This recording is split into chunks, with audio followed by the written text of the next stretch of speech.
दादा, क्या ये लोग साड़ी पहनते हैं? आपके समाज ने अगर स्त्री को अधिकार दिए होते ना, तो ये हमें नहीं करना पड़ता। नौटंकी कहीं का बड़ा आया है समाज सुधारक। 4 पैसे कमाने के चक्कर में तुम लोगों को ना अपने मान सम्मान की पड़ी है, ना भारतीय संस्कृति की। नहीं सरकार, आप जैसा समझ रहे हैं ना, ऐसा तो बिल्कुल नहीं है। हमारे नाटक का पूरे भारतवर्ष में सम्मान होता है, और हो भी क्यों ना। ये नाटक स्वयं गणपत राव जी का है। गणपत राव कौन है ये? क्या आपने गणपत राव जी का नाम नहीं सुना? गणपत राव जी इस नाटक के निर्देशक हैं, नायक हैं, अभिनेता हैं, गायक हैं। इस नाटक का उन्होंने पूरे भारतवर्ष में सफलतापूर्वक मंचन किया है। आप भाग्यशाली हैं, यहाँ के लोग भाग्यशाली हैं, जो उन्होंने अपनी प्रतिभा दिखाने के लिए शिरडी को चुना। क्या अभिनेता है वो, क्या गला है उनका। आहा, जैसे स्वयं सरस्वती का वास हो। कथा कहीं का। तेरा गणपत राव अपनी जगह होगा 30 मार खां, लेकिन शिरडी का अटल सत्य यह है कि मैं हूं शिरडी का राजा कुलकर्णी सरकार। मेरे अनुमति के बिना शिरडी में मच्छर भी नहीं आ सकता। और तुम लोग पूरी नाटक मंडली लेकर घुसना चाहते हो। क्या पता सचमुच में तुम लोग कलाकार हो या डाकू लुटेरे। कलाकार। चुप! जाकर कहना अपने गणपत राव से आकर मुझसे मिले। उससे मिलने के पश्चात मैं ये सुनिश्चित करूंगा कि तुम लोग शिरडी में नाटक कर सकते हो या नहीं। चल जा अंता।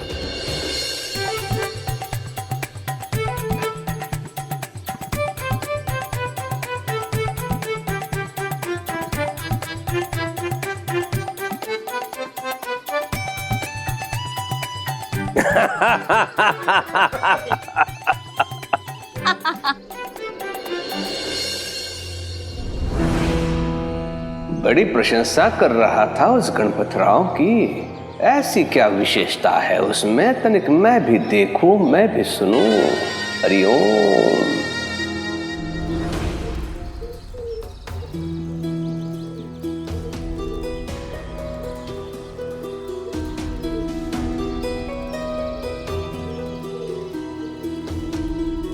लेकिन इस साल भारी बारिश के कारण हम किसानों की फसल बर्बाद हो गई है साईं।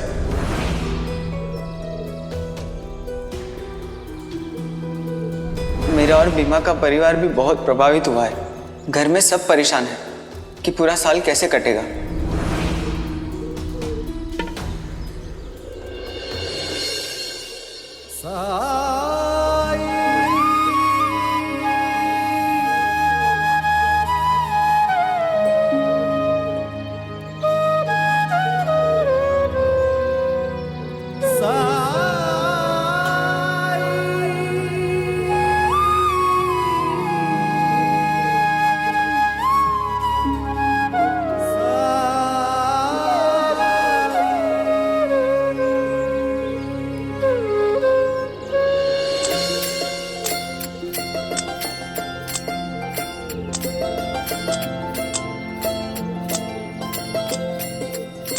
जय जय राम कृष्ण हरि, जय जय राम कृष्ण हरि, जय जय राम कृष्ण हरि, जय जय राम कृष्ण हरि, जय जय राम कृष्ण हरि, जय जय राम कृष्ण हरि, जय जय राम कृष्ण हरि, जय जय राम कृष्ण हरि, जय जय राम कृष्ण हरि, जय जय राम कृष्ण हरि, जय जय राम कृष्ण हरि, जय जय राम कृष्ण हरि।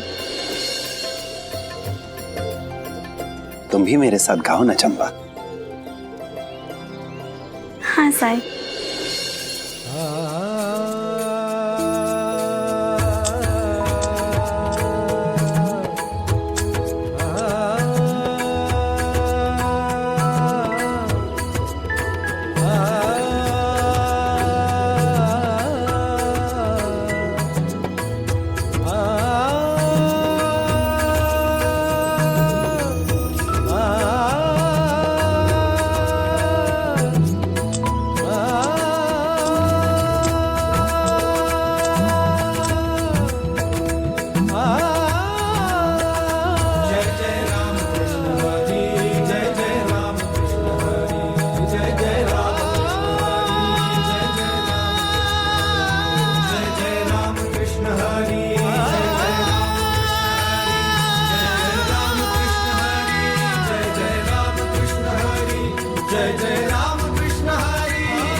ये है कुलकर्णी सरकार का घर।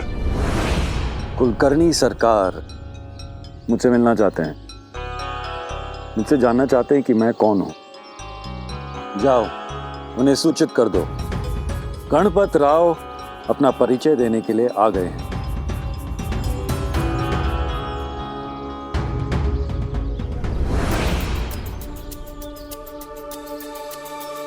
तुम्हें अंदर बुला रहे हैं कुलकर्णी सरकार। और गणपत, एक बात समझाना चाहता हूं, बचपन के दोस्त की हैसियत से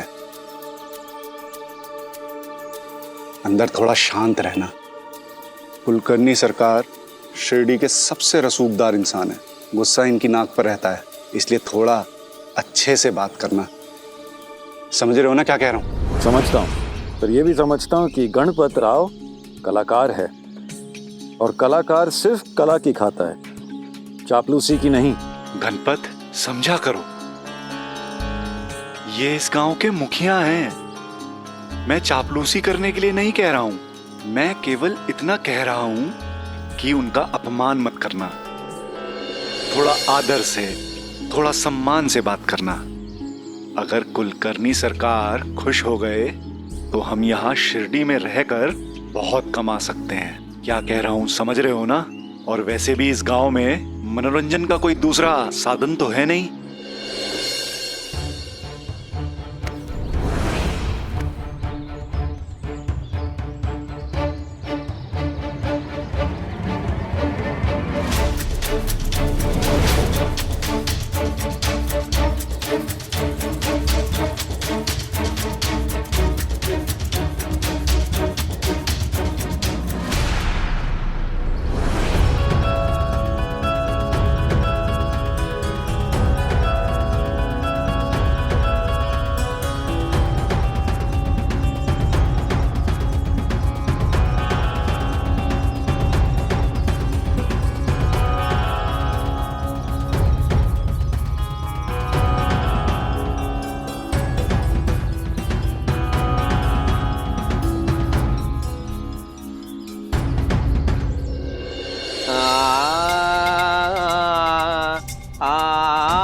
सरकार, आज्ञा हो तो अंदर आऊं? अवश्य अवश्य, आइए आइए।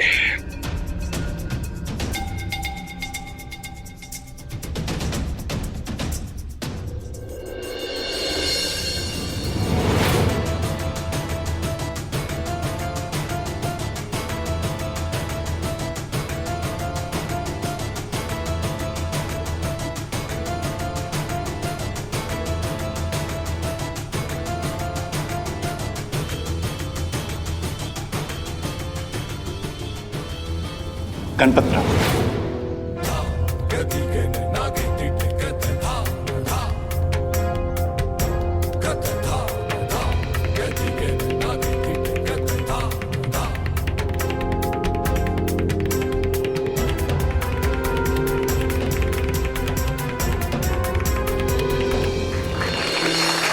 साई, आपके साथ गाकर सच में मेरा मन हल्का हो गया। मजा आ गया साई। हाँ साई, बहुत अच्छा लगा।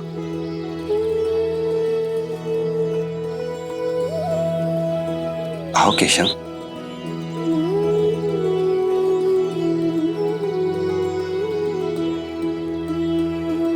अरे केशव, प्रणाम साईं। राम जी भला करें। साईं, मेरे मन में एक सवाल उठ रहा था। यहाँ आकर देखा तो लगा कि ये सही माहौल है सवाल पूछने का। पूछो केशव। साईं, पिताजी जैसे लोग इतने रूढ़िवादी क्यों हैं? एक तरफ वो संगीत को इतना पूज्य मानते हैं और दूसरी ही तरफ अपने जैसे दूसरे साधक का तिरस्कार करते हैं। क्यों उन जैसी विचारधारा वाले लोग नाटक मंडली को सम्मान नहीं देते? क्या संगीत या कोई भी कला हो, उसके माध्यम से लोगों का मनोरंजन करना गलत है क्या? तो तू है गणपत राव।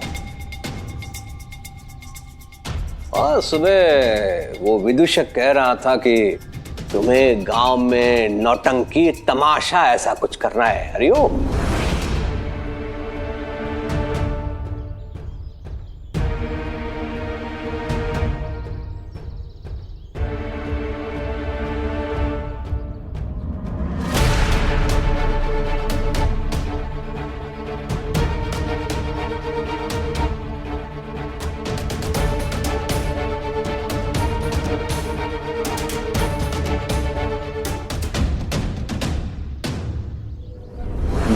करना है।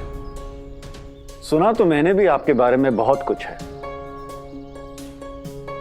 पर अब आपकी बातों को सुनकर ऐसा नहीं लगता कि आपको शास्त्रों का ज्ञान है, वरना आपकी बातों में ऐसा तंज, ऐसी तलखी ना होती एक कलाकार और उसकी कला को लेकर। हरिओम हरिओम। आजकल चोर भी कहते हैं चोरी करना एक कला है, तो क्या चोर कलाकार बन जाएगा?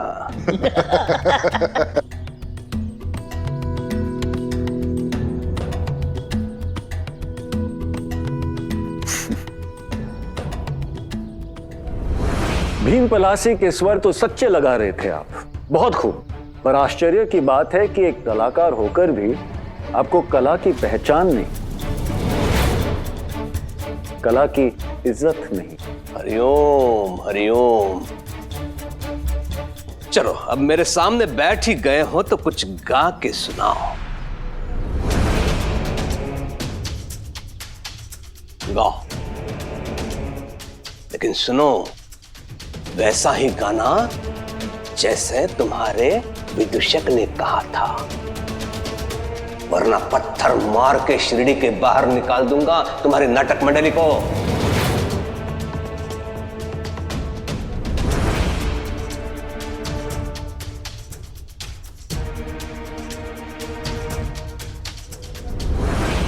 कला तो सिर्फ कला है केशव, और हमें कला और कलाकारों का सम्मान करना चाहिए, उन्हें प्रोत्साहन देना चाहिए। रही बात कला के प्रदर्शन की, तो ये सदियों से हमारी परंपरा का हिस्सा रहा है। कला ने लोगों को भगवान से जोड़ने, उनके करीब लाने में महत्वपूर्ण भूमिका निभाई है। पुराणों की कथाओं, उनकी कहानियों को नाटकों के माध्यम से हम लोगों तक पहुंचाते रहे हैं, उन्हें संदेश देते रहे हैं। नाट्य को भी हमारे यहाँ एक शास्त्र माना गया है। अगर हम कला का सही प्रयोग करें तो लोगों को संदेश दे सकते हैं, सामाजिक संदेश, उन्हें जागरूक कर सकते हैं।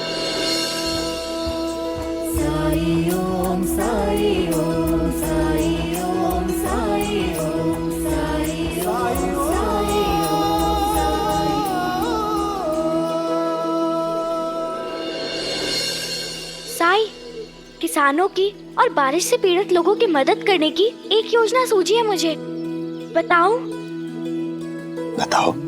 संगीत का हम लोगों पर अच्छा प्रभाव पड़ता है, ये हम सब ने अभी अभी महसूस किया।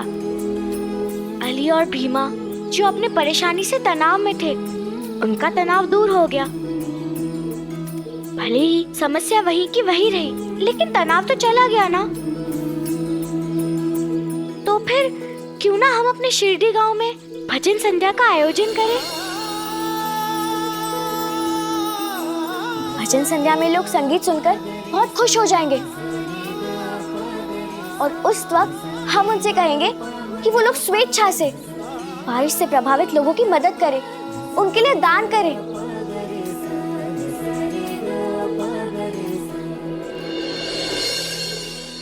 अगर हम लोग घर घर जाकर मदद मांगेंगे तो वो लोग और अधिक दान देंगे। ये तो बहुत अच्छी योजना है। लेकिन गाना कौन गाएगा? साई, और कौन? साई की आवाज सुनकर बड़े से बड़े कंजूस का दिल पिघल जाएगा और वो दिल खोलकर दान देगा।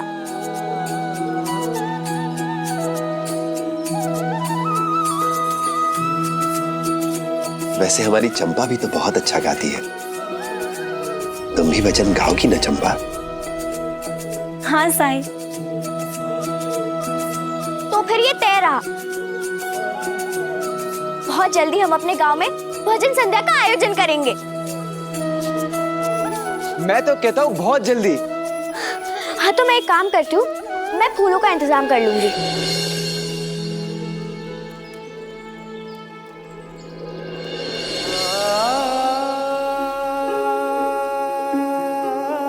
अगर संकट के समय हम सब एकजुट होकर एक दूसरे की मदद करें तो ऐसा कोई संकट नहीं, ऐसी कोई समस्या नहीं जिसे हल ना किया जा सके। और ऐसा करने से संकट के समय में कोई भी खुद को अकेला महसूस नहीं करेगा, क्योंकि एकता में शक्ति है।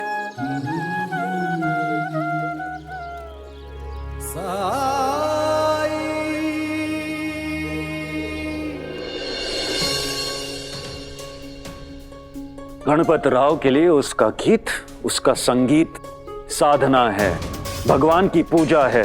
और भगवान की पूजा मंदिर में की जाती है, भगवान के सामने। रंगमंच ही गणपत राव का मंदिर है और उसके दर्शक उसके भगवान। गणपत राव को अपनी कला साबित करने की कोई जरूरत नहीं। गणपत राव की कला पूरे हिंदुस्तान में मशहूर है। अपने मुंह मियां मिट्ठू अपने आप को बहुत बड़ा संगीत का पुजारी समझता है तू? नहीं, तू वो भिखारी है जो मंदिर के बाहर बैठ के भजन गा के पैसे कमाता है। और उस भिखारी को लगता है कि मेरी कला को देख के लोग पैसे दे रहे हैं, लेकिन वैसा होता नहीं है। दया दिखाकर तरस खा के तुम्हें लोग पैसे देते हैं, पैसे।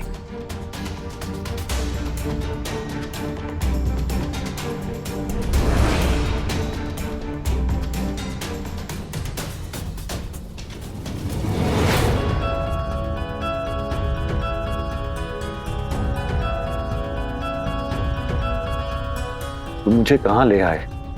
यहां चाहे कलाकार का सम्मान नहीं किया जाता। अरे लोग तो घर आए अतिथि को, अनजान आदमी को भी सम्मान देते हैं, पर यहां मुझ जैसे महान कलाकार का अपमान किया जा रहा है। कौन है यह आदमी? क्या समझता है अपने आप को? अगर ये मुखिया हैं तो हम भी गणपत राव हैं।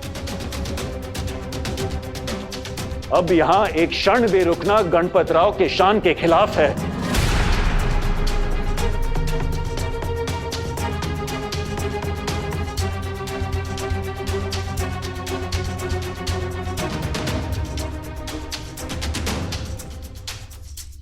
क्षमा चाहता हूं सरकार, मैं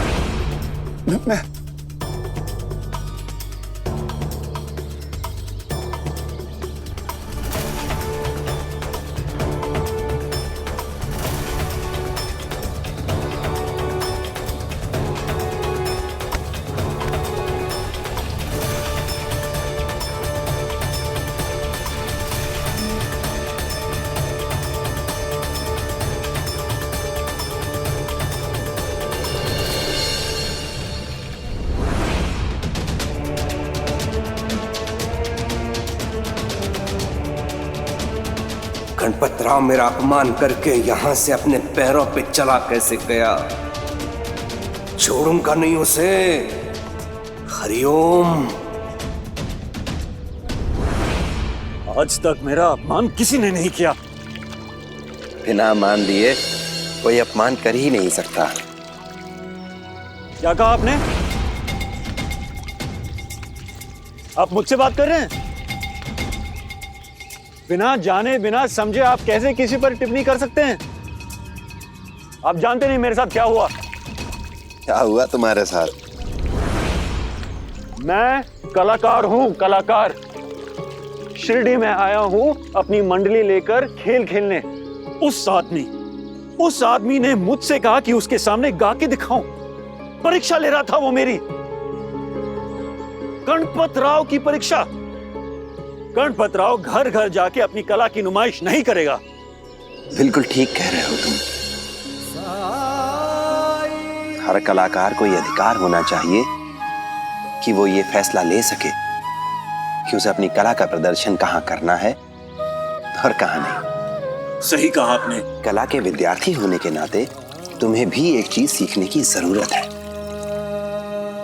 कला, संगीत, ये तो ईश्वर का रूप है और ईश्वर हर जगह होता है।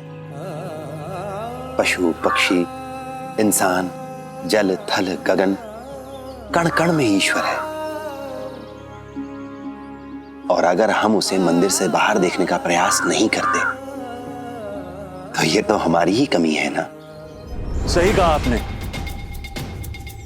लेकिन वो होता कौन है मेरा अपमान करने वाला? मुखिया होगा, इसका मतलब ये नहीं कि जो उसके मन में आए वो बोले ना। ये लो।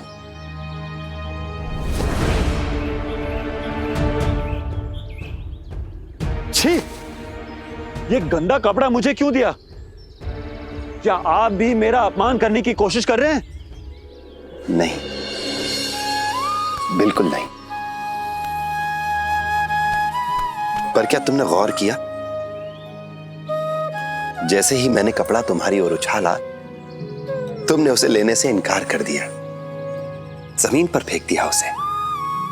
क्यों? क्योंकि वो गंदा था।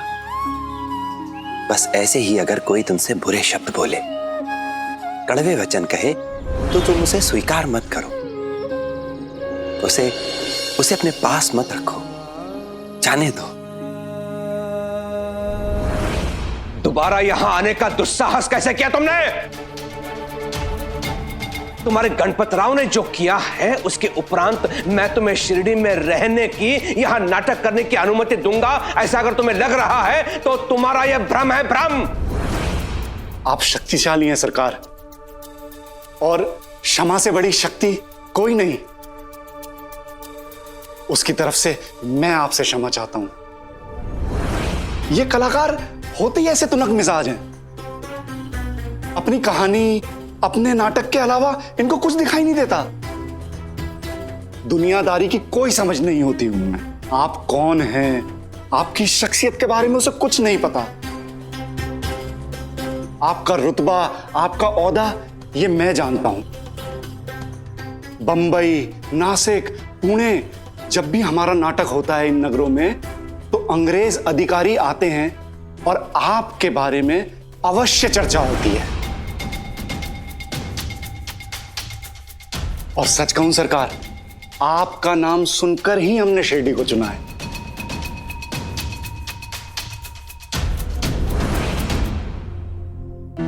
जब तक वो तुम्हारा गणपत राव मेरे चरणों में गिरकर मुझसे क्षमा नहीं मांगता, तब तक मैं तुम्हें नाटक करने की अनुमति नहीं दूंगा।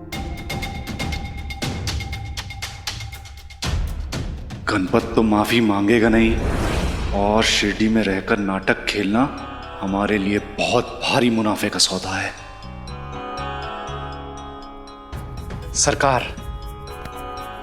सरकार छोड़िए ना गणपत को, वो तो मूर्ख है, परंतु आप तो बुद्धिमान हैं। उसे नफा नुकसान की समझ नहीं है, परंतु आपको तो है।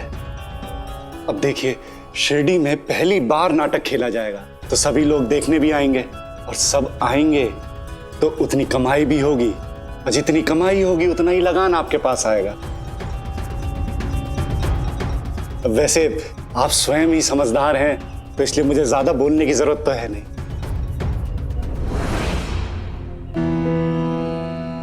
वैसे भी इन्हें शिरडी से भगाकर मुझे कोई लाभ तो होने वाला है नहीं, तो फिर अपने पैरों पे कुल्हाड़ी क्यों मारूं मैं?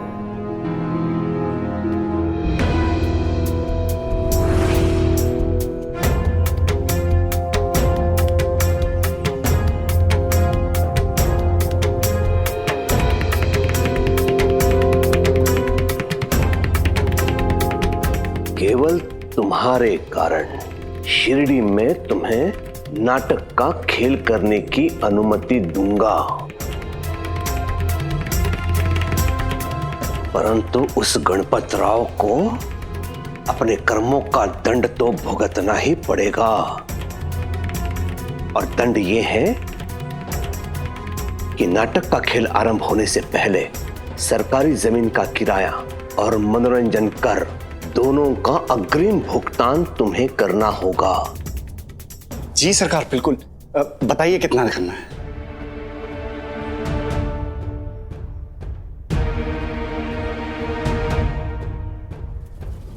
500 रुपए।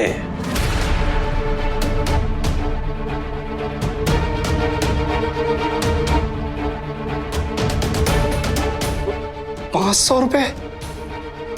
सरकार, अभी तक कहीं भी किसी भी गांव में कर क्रिया मिलाकर हमने 100 रुपए से ज्यादा नहीं दिए। अच्छा, और आज से पहले ऐसी अशिष्टता किसी ने मुझसे नहीं की थी जैसे तुम्हारे गणपत राव ने की है। हरिओम।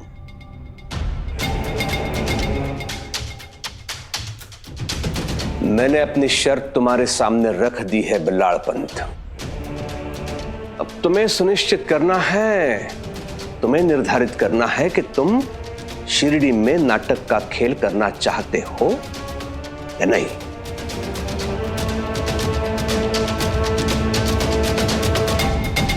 आज कुलकर्णी सरकार की बातें तुम्हें परेशान कर रही हैं क्योंकि तुमने उसे स्वीकार कर लिया है, अपने दिल में जगह दे दी है। मान ना मान, मैं तेरा मेहमान। मैंने आपसे कुछ पूछा जो मुझे इतना भाषण दे रहे हैं? आप फकीरों का अच्छा है, बस भाषण देते रहो, खुद तो कुछ नहीं करेंगे। आप जैसे मांग के खाने वालों की आदत है लोगों की खरी खोटी सुनने की, पर मैं कलाकार हूं और कलाकार को मान चाहिए होता है, सम्मान चाहिए होता है। अरे कलाकार खाना भी खाता है या मान सम्मान से ही पेट भर लेगा? जो बाद में होना है वो अभी हो जाएगा। क्या हुआ? आओ बताता हूं। वो जो तुम कांड करके आए हो ना कुलकर्णी सरकार के घर, उसके बाद हमारे भूखे मरने की नौबत आ गई है। वो मौके का फायदा उठा रहा है, बोल रहा है कि 500 रुपए लाओ तभी नाटक करने दूंगा शिरडी में। अब तुम बताओ 500 रुपए कहां से लाए हम? अब तो बहुत खुश हो गए ना तुम। ऐसा कैसा कर सकता है वो? कर सकते नहीं, कर दिया है। अब हम यहाँ शिरडी में रहकर नाटक नहीं कर पाएंगे। यहाँ इतनी कमाई नहीं होगी जितना उस कुलकर्णी सरकार के हिस्से में चला जाएगा। अब हमें कोई दूसरा ही गांव ढूंढना पड़ेगा। नहीं नहीं, बिल्कुल भी नहीं। वो यही तो चाहता है कि हम गांव छोड़ के चले जाए ना। मैं उसका ये ख्वाब पूरा कभी नहीं होने दूंगा। नहीं नहीं नहीं, हम अभी शिरडी में ही नाटक करेंगे और यहाँ पर कमाएंगे भी। अरे करोगे तब ना जब 500 रुपए कुलकर्णी सरकार को दोगे। हमने तो अपने सारे पैसे नाटक के कपड़े, सामान और कलाकारों में खर्च कर दिए। अब 500 रुपए कहां से लाएंगे हम?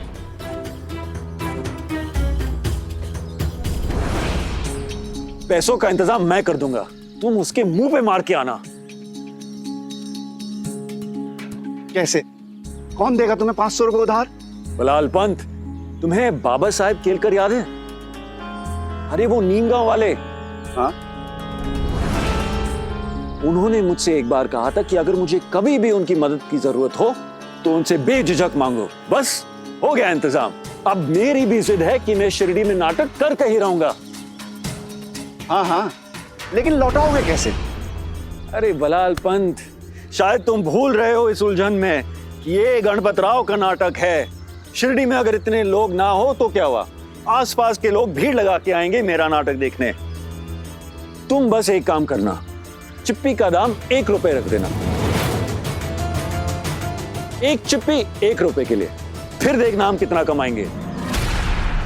गणपत, थोड़ा अकल से काम लो।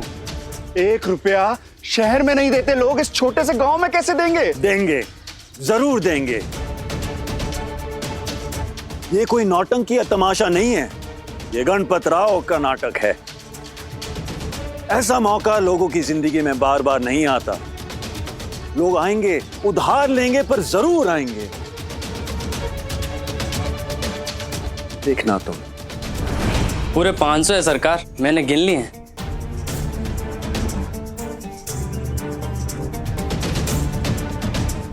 अब तो अनुमति है ना सरकार?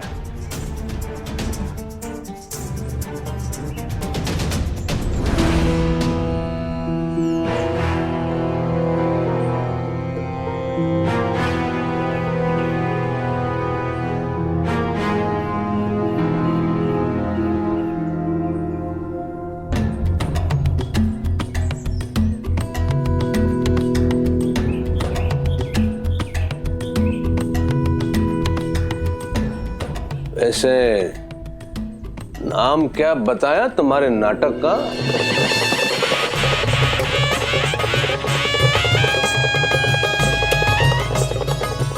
आइए आइए आइए, शिरडी में पहली बार राजा नल और रानी दमयंती की कहानी देखिए। आइए और देखिए ऐसे दृश्य जो आप जीवन में कभी नहीं भूल पाएंगे। आइए एक शूरवीर राजा और गुणवान रानी की कहानी देखिए। आइए आइए, जिम्मेदारी मेरी, अगर पसंद ना आए तो 4 जूते मेरे मुंह पे लगा के जाइए। आइए आइए। चंपा चल, इससे पहले कि सारी चिप्पे खत्म हो जाए हम चिप्पे खरीद लेते हैं। हाँ सुन ना, अभी हमारे पास पैसे हैं तो हम सारे दोस्तों के लिए इकट्ठे चिप्पे खरीद लेते हैं। हाँ ये बढ़िया रहेगा। आइए आइए आइए आइए और देखिए पूरे परिवार के साथ इस सदी के सबसे महान गायक, महान अभिनेता श्री गणपत राव जी का हुनर। जीवन में कुछ मौके बार बार नहीं आते और जब आते हैं तो समझदार लोग उन्हें नहीं गवाते। तो आइए और देखिए हमारी नई प्रस्तुति, राजा नल और रानी दमयंती की कहानी, जिसके कलाकार हैं महान अभिनेता श्री गणपत राव जी। ए भांड, तेरी हिम्मत कैसे हुई कुलकर्णी सरकार के वाड़े के बाहर किसी को महान कहने की, किसी को महान गायक बताने की? भाग जा जहां से, नहीं तो बहुत पिटेगा तू। सुनो, ये चिप्पी को संभाल कर रखना। इसे जब प्रवेश द्वार पर दिखाओगे ना, तभी तुमको अंदर जाने को मिलेगा। यहाँ तो इतना सन्नाटा है, चल कर देखते हैं। हाँ भाई साहब, हमें 7 चिप्पी दीजिए, जल्दी दीजिए ना। और हाँ, बचे हुए पैसे वापस दीजिएगा, गणित जानती हूँ मैं। दिमाग ठिकाने पर है तुम्हारा? आना दो आना में नाटक देखने चले हो। एक चिप्पी का मूल्य 1 रुपया है। कितना? 1 रुपया। बोलो चिप्पी चाहिए तो दाम 7 रुपया।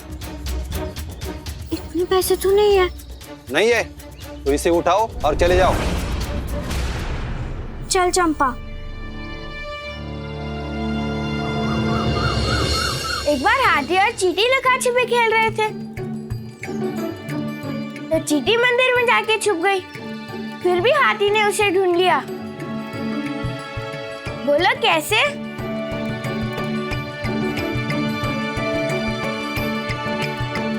अरे कोई तो बोलो ना। तुम ही बता दो परी, वैसे भी तुम्हारी जितनी दूर सोचने की शक्ति हमारे पास नहीं है।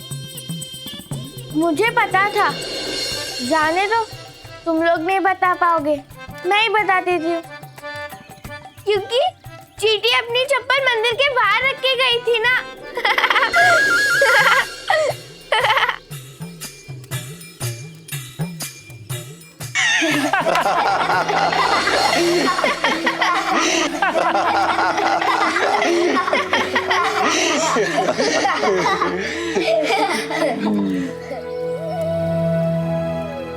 लक्ष्मी, चंपा, तुम लोग इतने शांत क्यों हो? हंसो। कोई परेशानी तो नहीं है ना जिप्री? नहीं भैया, ऐसी कोई बात नहीं है। वो तो बस हमारा बहुत मन था कि हम नाटक देखने जाए, लेकिन वहां जाकर पता चला कि नाटक देखने के लिए चिप्पी का मूल्य उन्होंने 1 रुपया रखा है। हम तो 1.5 रुपए लेकर वहां पहुंच गए थे सबकी चिप्पी लेने। 1 रुपया? एक चिप्पी की कीमत? अरे उनका दिमाग ठिकाने पर नहीं है क्या? शिरडी में किसके पास इतना फालतू पैसा नाटक देखने के लिए? ऐसे तो कोई भी नाटक देखने नहीं जाएगा। तुम चिंता मत करो, तुम लोगों को राजा नल और रानी दमयंती की कहानी सुननी है ना? मैं सुना दूंगा किसी दिन। ठीक है साई, वैसे आज हम तुम्हारे पास इसलिए आए हैं ताकि तुम एक काम में हमारी मदद करो। बोलो ना। हमने ये दिए और मटके बनाए हैं, क्या तुम इनकी जांच करके हमें बता सकते हो कि कौन सा पक्का है और कौन सा कच्चा?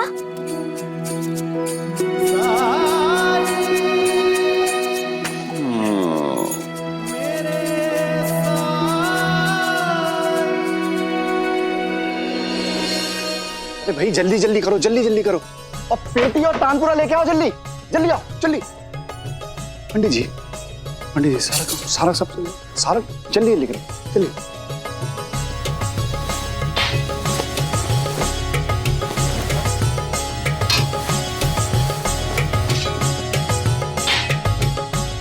शाबाश। करते रहो।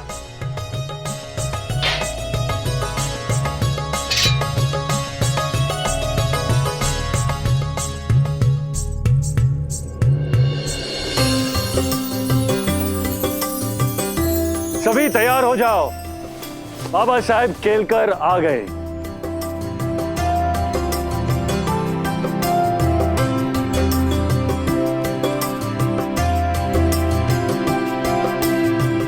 सुधारिए बाबा साहेब, मुझे विश्वास था कि आप जरूर आएंगे। ये सब आप ही की वजह से संभव हुआ है। बाबा साहेब, जब आपने मुझे पैसे दिए उसी समय मैंने फैसला कर लिया था कि इस नाटक के शुभ आरंभ की पूजा आप ही करेंगे। आइए अपने शुभ हाथों से पूजा शुरू कीजिए। क्या हुआ? आपको कुछ चाहिए? शिरडी में कोई काम शुरू करने जा रहे हो तो तुम्हें शुरुआती पूजा मुझसे नहीं, साई के हाथों करवानी चाहिए। क्या तुमने साई को आमंत्रित किया है?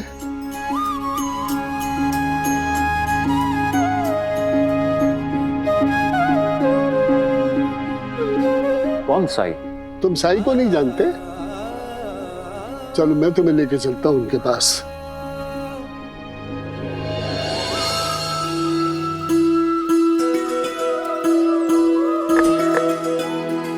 पक्का है।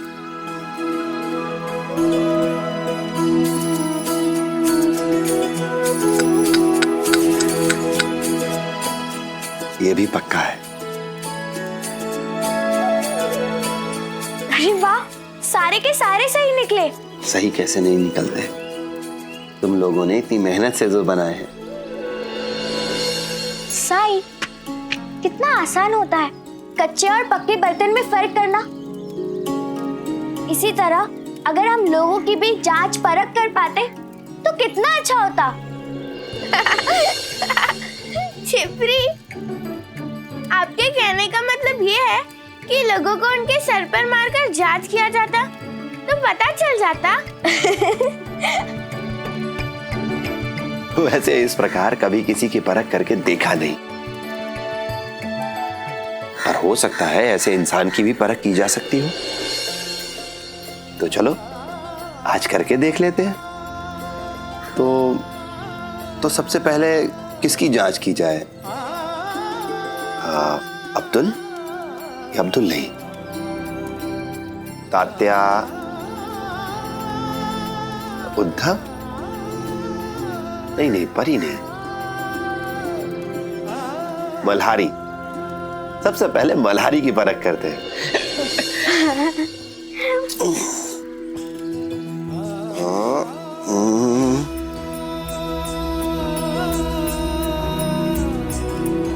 ये थोड़ा कच्चा है।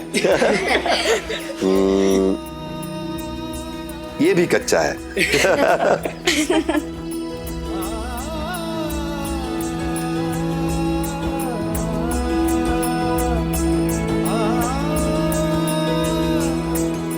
थोड़ा थोड़ा पका है ये। बाबा साहब, इस फकीर से मेरी मुलाकात हुई है। यही तो साई है।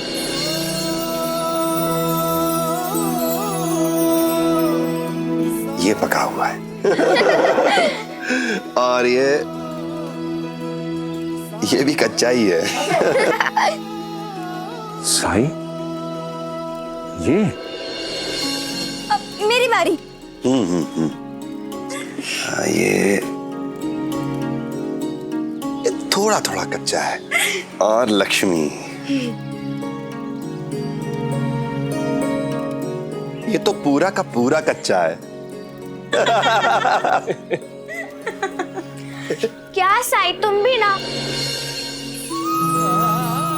अरे बाबा साहेब, आइए आइए।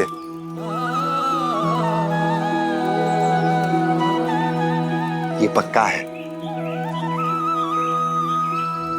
बाबा साहब तो बहुत बड़ी बड़ी बातें कर रहे थे साई के बारे में, लेकिन ये तो बड़ा ही विचित्र आदमी है। ये भी पक्के हैं।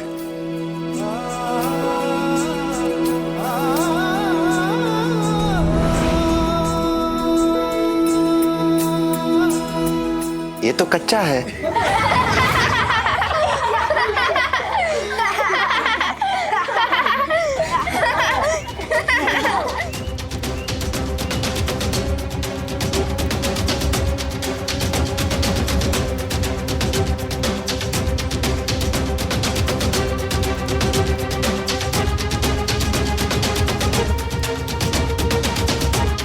तुम्हारी हिम्मत कैसे हुई मेरी बेइज्जती करने की?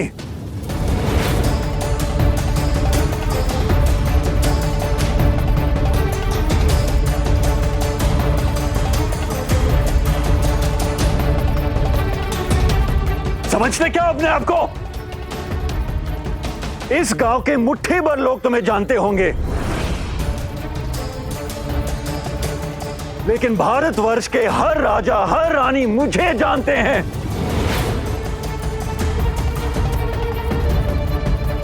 तुम होते कौन हो सबके सामने मेरा मजाक उड़ाने वाले?